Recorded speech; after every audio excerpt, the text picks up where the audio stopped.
त हिन पाकिस्तान ऐं इस्लाम जे नाले में असांजी धरती कब्ज़े कई वई आहे। असांजा पैदावारी ज़रिया कब्ज़े में आहिनि, असांजा समुंड, असांजा दरिया कब्ज़े में आहिनि। असांखे मुकमिल तरह ग़ुलाम बणायो वियो आहे। जीअं सिंध क़ौमी महाज़ साईं GM साहिब जे फ़िक्र तहत सिंध जे आज़ादी जे लाइ जदोजहद। जीअं सिंध क़ौमी महाज़ जे चेयरमैन बशीर ख़ान कुरैशी पंहिंजे ज़िंदगीअ में सिंध जे वसीलनि ते काब्ज़ धारियनि जी नेकारीअ लाइ पिणु वॾी जदोजहद कई, जॾहिं त हुन सिंध अमण जे इम्कानी विरहाङे ख़िलाफ़ तमामु वॾी जदोजहद करे सॼे सिंध खे कठे करे सिंध विरहाईंदड़नि खे ललकारियो।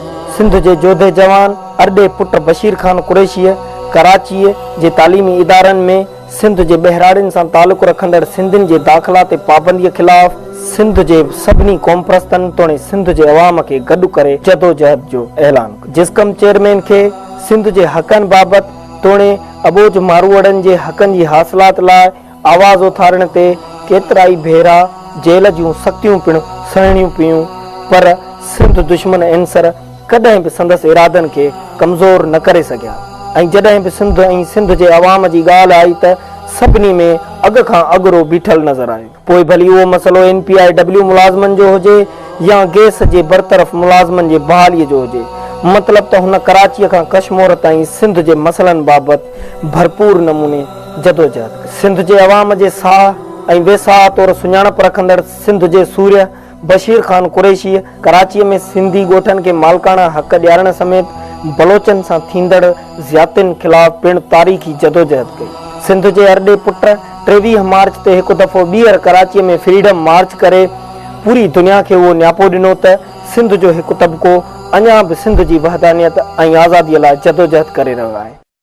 सिंध जे मौजूदा जाग्राफ़ी हदुनि जो तक़दुस ऐं एहतराम बि सलामत न आहे। जेतोणीकि हिन वक़्तु मौजूदा जाग्राफ़ी हदूं सिंधियुनि जे अख़्तियार में न आहिनि, पर उन सूरत में बि का अहिड़ी रवश, साज़िश, ॻाल्हि या नियत हरगिज़ बर्दाश्त न कई वेंदी जेका मौजूदा सिंध जे जाग्राफ़ियाई क़ौमी वहदत खे नुक़सान का या ख़िलाफ़ हुजे।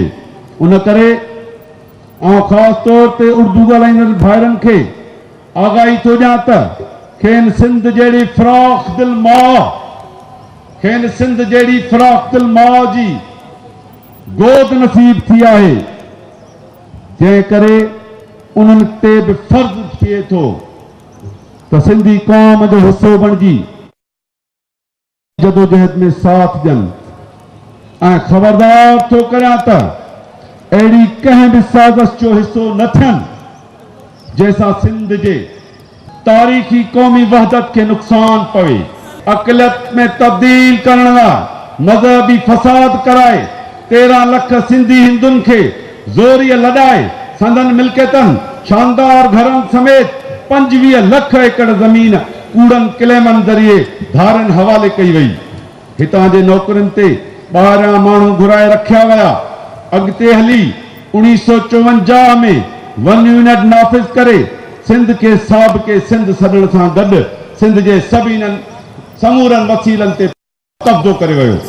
दुनिया वारनि खे मालूम हुजे त पाकिस्तानी वफ़ाक़ी बजट जो 80% सिंध ॾे थी, जॾहिं त पाकिस्तान जो 69% गैस ऐं 75% तेल पिणु सिंध ॾे थी। बशीर ख़ान कुरैशी जे फ्रीडम मार्च बाद आलमी ताक़तुनि पिणु पंहिंजे पैगाम में चयो त हू सिंधियुनि जे फ्रीडम मार्च बाबति गौर करे रहिया।